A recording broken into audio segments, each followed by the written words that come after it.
Welcome to The Business Behind Your Business, the podcast where we delve into the financial strategies and insights that drive success for small and medium-sized business owners. I'm your host, Paul Sweeney, and in each episode we bring you expert guests who share practical advice, real-world experiences, and actionable tips to empower you on your business journey. Whether you're a seasoned entrepreneur or just starting out, get ready to uncover the secrets to success and gain valuable insights into the business behind your business.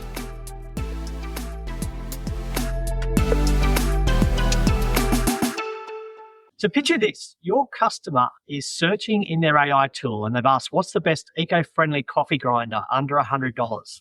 And AI will give them 3 answers. But the problem is your product is not one of them, not because you've got a bad product, but because AI can't understand or trust your website. We're going to look at how we can actually address that problem today. So welcome back to the Business Behind Your Business podcast, the show where we're unpacking the real strategies behind sustainable business growth for small, medium business owners all around the globe. Today, we're diving into a big shift in how customers are going to find your products online and why traditional SEO alone is no longer enough. So what you're going to learn today is you're going to learn some of the key things that have changed in the way that customers search for you. We're going to learn about this new concept called AI Engine Optimisation, and we're going to understand what it is in plain English. We're going to learn how the AI tools like ChatGPT have completely changed product discovery and buying decisions for your customers. And we're going to unpack some simple, practical steps for e-commerce owners, how you can take these steps this week and make significant changes to making sure your products are visible.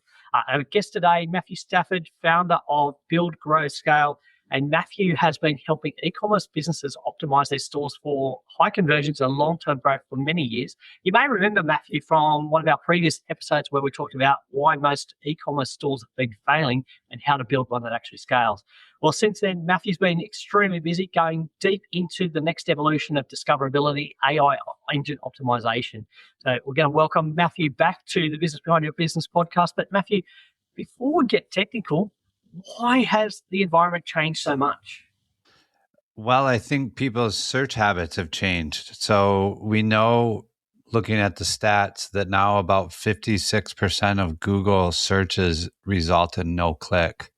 So as people change their search behavior, they haven't shifted quickly enough in order to prevent that from happening. So what we're seeing across a lot of our brands is that they've lost about 30% of their organic traffic, which is actually the warm traffic that knows about them. And I think why that is because people now use their large language models, ChatGPT or Grok or Gemini, to search, because it actually answers the question that they're looking for many times, instead of just giving them a bunch of links that they have to go click on and do the research themselves. The other thing is, I think that people have talked into these large language models enough that, it gives them advice and kind of acts as the therapist. And so now when it recommends things, they take that as a lot more important than a Google search. So we're seeing that the people that come from the large language models convert almost 5 times higher than a Google click. Well, that's a dramatic change, because for many years, the Google search was, I guess, the ultimate tool to drive traffic to your store. Yeah. You're saying that 56% of people that search don't actually click through those links anymore. And I'm wondering if perhaps also the number of searches through tools like Google and the lesser known or the lesser used ones like Bing and the others, that people are using them less. They're relying, like you said, on their AI tool. Their AI tool has become their best friend. It's almost like, instead of going and talking to your neighbor and saying, hey, I see you've just bought this new car. What do you think? You're going, well, hang on, this ChatGPT, Grok, whatever. Tell me about this. You know how I feel. You know what I need. Tell me the best car for me. And that's your friend. Where Google didn't have that, they just had keywords. So it was based off of whatever you typed in. Now the large language models, like you said, they have history on you. So when they make a recommendation, it's based off of a whole bunch of things that you've told it, not just the immediate search. Well, that's quite amazing. And look, the other stat that you mentioned there is that 30%, visits to your website are dropping by 30%. Any business that loses 30% of its revenue is in a lot of trouble. Like that's your profit margin. Yeah, You're in deep trouble if you're losing that much business. So it, it's a critical thing we need to address. So listen in, you need to hear this. How do we actually fix this problem? Yeah, it's a moving target at the moment. And so what I tell people is you have to be willing to be the first mover and be willing to invest, because what's working right now might not be working in 90 days when the new update comes out. So essentially, you could sit around and wait until everything settles down, but the people who are staying on the front of it right now are going to own the lion's share of the large language models recommending them. I really believe, I've been in e-commerce now about 12 years. I think that this is the biggest shift that I've seen since I've been in it, because I got in after the 2007, 2010 SEO, where, it became a self-fulfilling prophecy. If you ranked good, you got lots of traffic, but you made a lot of sales. So then you ranked better, and it kind of spiraled a lot of the old legacy brands to the top. The truth of the matter is now, because it's not based off of keywords, it's based off of how your website is set up and how the large language model can crawl it to find the answers that it's looking for. You don't need to have 200 blog posts or hundreds of thousands of backlinks. It's literally based off of when that large language model crawls your site, does it answer the question with the buyer intent? So I'm listening to you now, and the first question that comes to mind is, well, why do I need to do something different? Isn't there the way I'm structuring my content, my website, search engine optimization? Isn't that going to be the same thing that AI, the large language models are looking for? It's not. Like I said, the other ones were basically keyword or keyword phrases, and that's how Google used it. And then time on site. The large language models don't measure that. They measure essentially the inflection of the question, what the intent is, a whole bunch of other things. Plus, like you said, people use it as their therapist. So it's basing recommendations off of a whole lot of almost inferred details that you're not typing in at the point of when it recommends it to you. It's based off of a history of your searching, not just what you type in at the moment. So it's remembering. So the large language models, large learning models are remembering what you've done in the past, remembering your personalization, your style, your way of thinking, and Yeah. matching the results to who you are, not just the words that you've typed into your browser. Yeah. So I could type in, blue hat, certain brand, and get something totally different than you typing in the exact same keyword in a different language model. Where if we're in Google and we type in the same thing, there's a good chance we're going to get the same thing. Yeah, because I think what you might be saying there is, and correct me if I'm wrong, but if I type in, I want to buy a blue hat, it will say, well, hang on, you've got no hair. You really don't need a cap. You need a hat. And blue, it's going to get dusty and you don't like that. So you would be better off buying this kind of product. Is that a fair assessment? Yeah, that is actually what it's going to do. It's going to base it off of what it knows about you rather than just the search itself. So if that's the way searches are being done, how am I going to answer or make my content visible to those models? Because it seems like I've got to write content for Matthew, for Paul, Joe, Louise. Is how am I going to do this? Yeah, I think the websites that we see today will fundamentally change. There's going to be the reliance on schema and the markup. I think, honestly, a lot of websites will basically look like a Notion doc, and it will be able to be crawled, and it'll pull from the information from that database and then deliver that to people. I think most of the e-commerce in the next 4 or 5 years are going to end up being done on your phone, and without ever actually leaving the large language model. You'll check out right inside of there rather than go to the website. Well, that's a bit of a scary prediction, but I think I'm pretty confident that you're going to be right on that one. It's not going to be too far away. So you mentioned like websites becoming more like Notion docs. Can you just explain what that means? Because I think a lot of the time we've been used to thinking that we have to have an engaging website that attracts attention and retains attention. Is that a difference? Yeah, I mean, we did want that because that's what got people to stay and browse and shop. What's happening now, though, is where before you don't have a trusted advisor, just Google serving you a bunch of links. Now you're having this conversation with this large language model that you've probably told a lot of things to it that you've never told anyone else.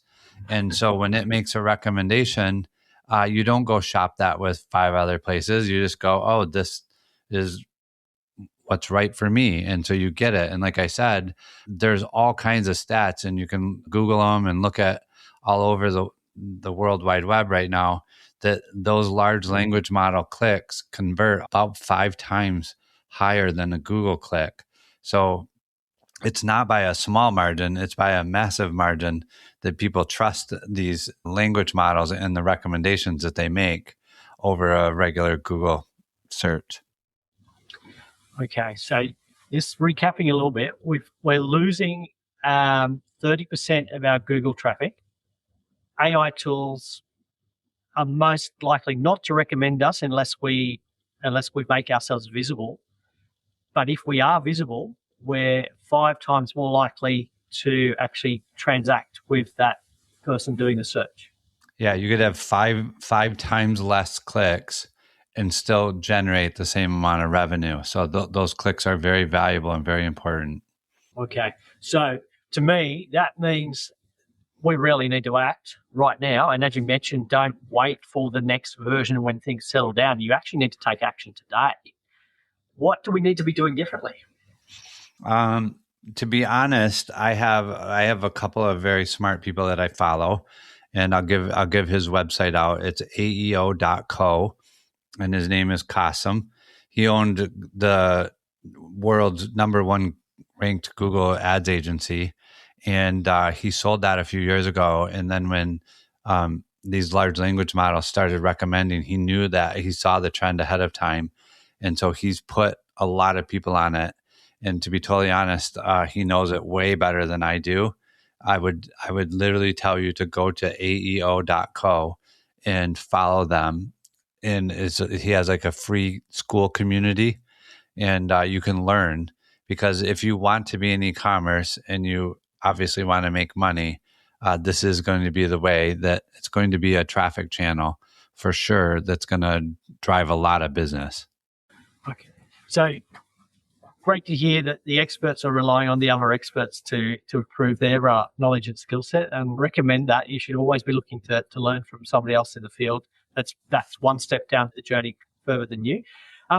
What are some of the things that you've discovered already that you've been applying about changing, I guess, the way that we make ourselves visible to these LLMs? Yeah, for us, it's been a lot of FAQs, product specific, where a lot of times the website would have one set of FAQs that would be very broad and general. Now we're starting to put them on every single product on the site. And by doing that, when it crawls it, it can find the exact product that the person's looking for and deliver it up. And we found that that's working very well. So I would say, look at your website from the standpoint of not how do I sell more stuff, but how do I answer the questions that people are asking? Because by doing that, they'll automatically assume that you have the right answer.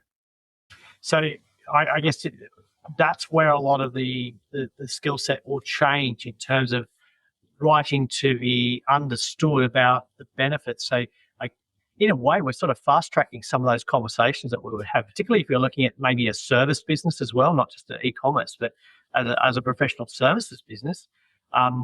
it seems to me that people will be relying on the LLM to, I guess, do those first 5 or 6 steps in that discovery process and shortcut the process. They won't even ring up to find out the initial conversation or the initial questions. They're just going straight to ChatGPT or Copilot or whatever. And It'll be a warm lead by the time it gets to you instead of a cold call.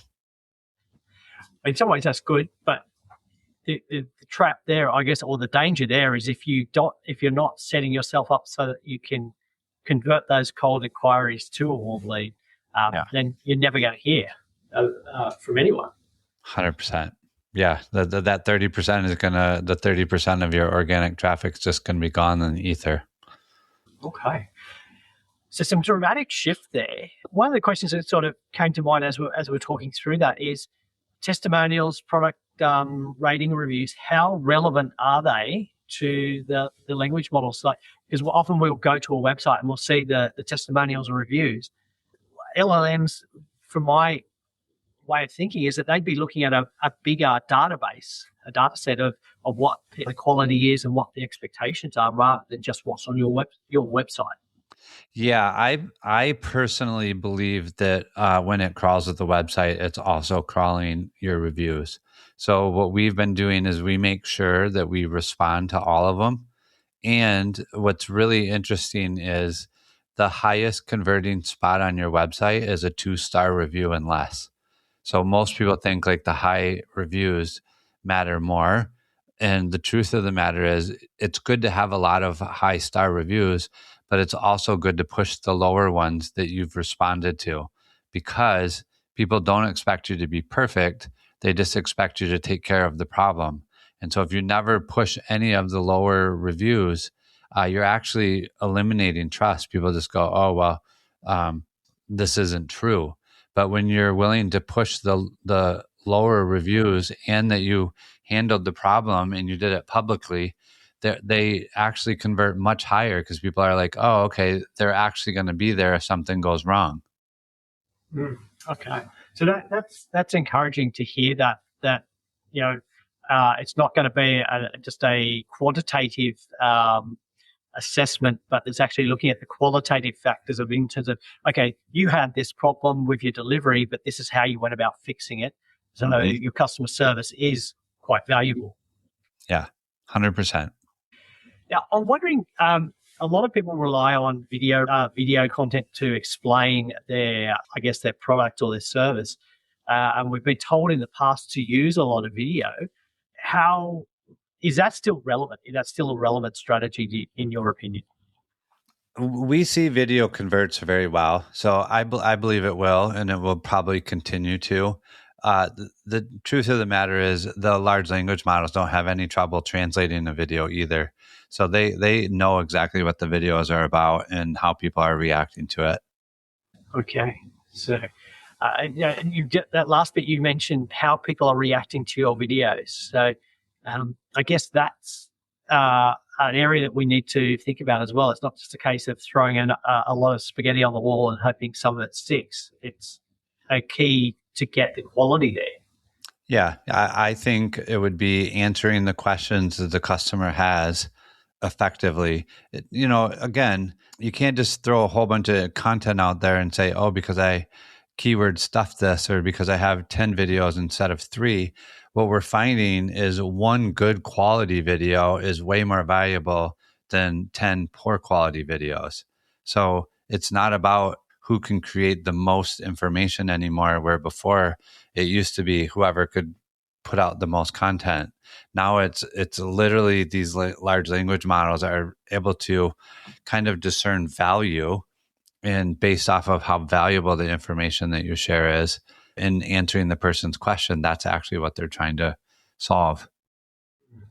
So I think what I'm hearing in a way is it's not the quantity of the information and the explanations you have, it's the quality of, how well you answer. Your product is going to meet these needs and be the best fit for this person. And also what's your service history, your quality service, your customer service. So maybe even just, I guess, less is more. I think with any change in the market, it always weeds out the people that are kind of scammy. You know what I mean? So it's a cycle, and it gets really good for a while, and a lot of people jump in and make a bunch of money, and then the market matures and they fall off to the wayside because they don't grow their business on quality. I think the quality is still going to be what shines through. Yeah, that's well, quality withstands no matter, it endures. And I think we're hearing a lot of that. AI is great for producing a lot of content, but the quality of the content is not necessarily in your best interests, and Right. it's flooding the market with a lot of, I guess, substandard information. Focus instead on the quality, address the issues, and actually use that human explanation, saying, if I'm reading this, is that answering my question? And then if I'm answering, if it answers my questions, then there's a very good chance that the LLMs are going to treat it the same way, because they understand you. It's a bit scary, quite scary sometimes, but they do understand you. Yeah, 100%. Now, Matthew, you've worked with a lot of business owners and you're still working with them. The best way for them to get in touch with you to get some help, because I know that a lot of business owners, they're pushed for time. We don't want to go and learn a new skill. We really just want to work with somebody that can help us get from where we are now to where we need to be in the fastest, most effective way. How would somebody get in contact with you?